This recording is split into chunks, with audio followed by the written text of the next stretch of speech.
안녕하세요. 행복씨앗입니다. 오늘도 시장을 정리하면서 하루를 마무리하는 시간을 가져볼까 합니다.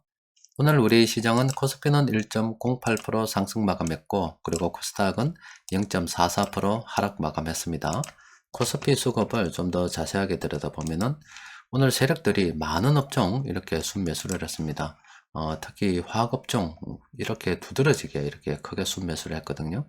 그리고 그 외에 뭐 의약품이나 운송장비 같은 경우는 최근 낙폭 과대에 따라서 낙폭이 좀 과도하다, 싸다 이런 관점으로 세력들이 매수하는 그런 업종이죠. 또 그리고 그 외에도 건설업, 금융업, 철강금속 이런 업종 많은 업종을 순매수했습니다. 최근 들어서 주식시장에 좋은 소식이 없잖아요. 러시아 전쟁, 그 지정학적 위기도 있고, 에너지 곡물 가격 상승이라는 이런 악재도 있고, 또 그리고 원자재 가격 상승이라는 악재도 있고, 또 조기 긴축, 또 긴축의 폭이 크다는 그런 악재들도 있습니다. 또 게다가 중국 봉쇄 확대로 인해서 경기 침체 우려라는 이런 여러 가지 좋지 않은 소식들도 많이 있습니다.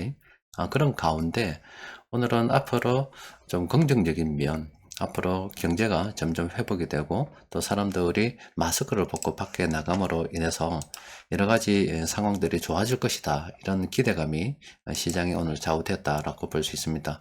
또 게다가 오늘 기업 실사지수 발표된 거 좀 정리를 해보니까 기업 같은 경우도 앞으로 경기가 좀 더 나아질 것으로 전망하고 있다고 합니다. 그래서 악재들이 많이 있지만은 그 가운데에서도 장기적으로 보면은 점점 좋아지지 않겠나 이런 희망이 오늘 삭튼 그런 하루라고 볼 수가 있겠습니다. 오늘 수급 분석표 검색을 통해서 좀 들여다보면은 세력들이 22개 종목을 이렇게 순매수했습니다. 그 중에서 우리는 뭐 화학업종 관련 종목들 관심을 좀 가지고 살펴봐야 되겠는데 종목이 좀 많아서 이렇게 플래너를 통해서 정리를 좀 해보니까 요 아래쪽에 있는 요 종목들 있잖아요. 이런 종목들은 특히나 우리가 관심을 좀 가져봐야 됩니다.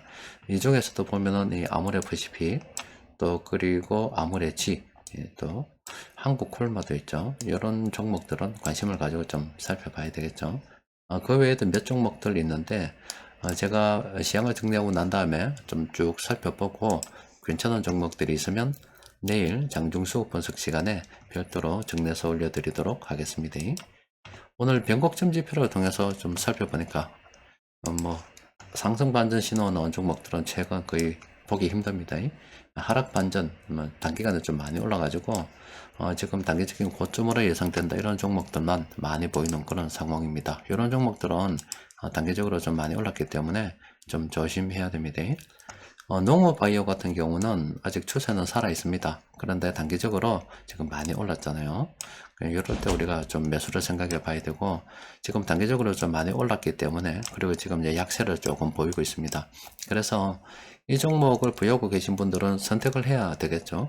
단기적으로 올랐기 때문에 아마 수익 중이라면 뭐 여기서 정리하고 끝낼 건지, 아니면 좀 더 기다렸다가 기술적 지표가 이렇게 반등하는 거 보고서 내가 추가 매수를 한다든가 아니면 여기서 일부 분할 매도하고 그때 좀 더 추가 매수해서 물량 늘리기를 한다든가 그런 선택을 할 수가 있겠죠. 어쨌든 단기적으로 지금 많이 올라서 현재 시점에서 접근하기는 좀 곤란한 그런 상황이다.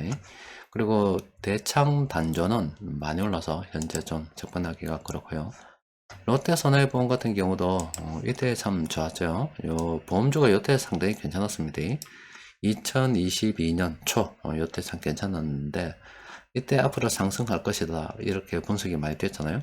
그런데 최근에는 이렇게 급등하면서 이렇게 앞으로 좀 조정이 예상된다라고 분석이 되고 있습니다. 아직 추세는 많이 남아 있어요.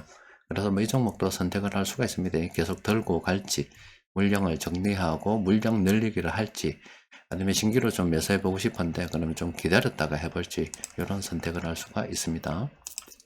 바텍 같은 경우도 이거 많이 올라서 이제 이거는 끝났다라고 보시면 되겠고, 세아홀딩스도 추세는 아직 남아 있습니다. 단기적으로 이렇게 좀 많이 올랐고 지금 이런 매도세가 좀 강한 그런 상태가 됐습니다. 이것도 조심해야 됩니다.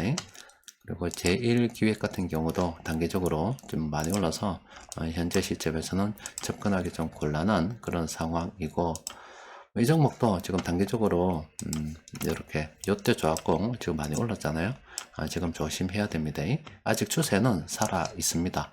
그리고 하이로 코리아를 보면은 이 종목도 단기적으로 많이 올라서 조심해야 되는데 추세는 좀 살아 있어요. 어쨌든 이런 식으로 하락 반전으로 하락할 것으로 분석이 되면 조심해야 됩니다. 이렇게 앞으로 상승할 것으로 분석될 때 이때는 좀 관심을 가져봐야 되지만 지금 현재 조심해야 된다 이런 말입니다. 그리고 현대미포조선 이 종목도 현재 시점에서는 좀 조심해야 되는 그런 상황입니다. 여튼 오늘 시장 전반적으로 살펴보니까 이 시장 수급이 뜬금없이 괜찮았습니다. 그런데 사실 여러분들께서도 아시는 바와 같이 뭐 하루 이틀 사이에 뭐 달라진 게 전혀 없잖아요. 전쟁이 끝난 것도 아니고 또 중국이 봉쇄 뭐 해제했다든가 뭐 그런 소식도 없어요. 또 미국 같은 경우 5월 3일, 4일 되면은 기준금리를 0.5%를 또 올릴 수가 있는 그런 상황인데 뭐 좋아진 게 지금 하나도 없습니다. 그럼에도 불구하고 이렇게 연기금이나 투신 최근에 매수하고 있는 거 여러분들이 많이 보셨을 겁니다. 그리고 오늘은 다른 날보다 특별히 이렇게 세력들이 매수하는 이렇게 종목들이 많은데 세력들도 이런 여러 가지 악재들 뭐 계속 끌고 갈 수는 없는 노릇이고 뭐 이런 악재들 속에서도 희망의 싹둑이 있다는 걸 갖다가 인지하고 물량을 계속 모아가고 있는 것으로 추정이 됩니다. 여튼 앞으로 큰 흐름은 크게 두 가지입니다. 이렇게 반을 쭉 나눠서 이쪽이 악재고 이쪽이 호재라고 하면은 악재는 아무래도 금리 인상이나 물가 뭐 이런 부분이 되겠죠. 그런 걸 통해서 시중에 돈이 회수되는 거 이쪽으로가 악재가 될 거고 또 그에 이제 반해서 호재 같은 경우는 여러 가지 경제 지표들이 나올 때마다 아니면 전쟁이 끝났다든가 뭐 이런 거 또 중국이 뭐 코로나 방역 정책을 좀 바꿔가지고 어떻게 한다든가 이런 뉴스들이 나오게 되면은 이런 모든 것들이 앞으로 민간에서 이렇게 줄어드는 돈보다 더 많이 뭔가 돈을 만들어낼 것이다. 그런 희망이 싹 트고 또 경제 지표를 통해서 그렇게 실제 민간 경기가 좋아지는 것이 확인이 된다 그러면은 돈이 줄어들어도 이 민간에서 돈을 더 만들어 내겠구나 이런 기대감이 점점 이렇게 자꾸 커지게 되는 거죠. 그래서 금리가 보통 상승할 때 뭐 채권 시장은 좋고 주식 시장은 나쁘다 이렇게 이야기하는데 꼭 그렇지는 않습니다. 이 주식 시장은 어떤 수학 공식처럼 그렇게 딱 정해서 흘러가는 것이 아니라 금리가 오르더라도 경기가 좋아서 민간이 돈을 활발하게 만들 것이다. 그런 기대감이 있고 실제 그렇게 확인이 자꾸 되고 또 기업도 실적으로 자꾸 확인이 되고 그러면은 또 주식시장을 상승하는 것이 뭐 이것입니다. 따라서 오늘 세력들은 여러 가지 악재들이 산지한 가운데에서도 희망의 베팅을 했다. 그렇게 보면 되겠죠. 자, 오늘은 또 여기까지 정리하도록 합시다. 이상입니다.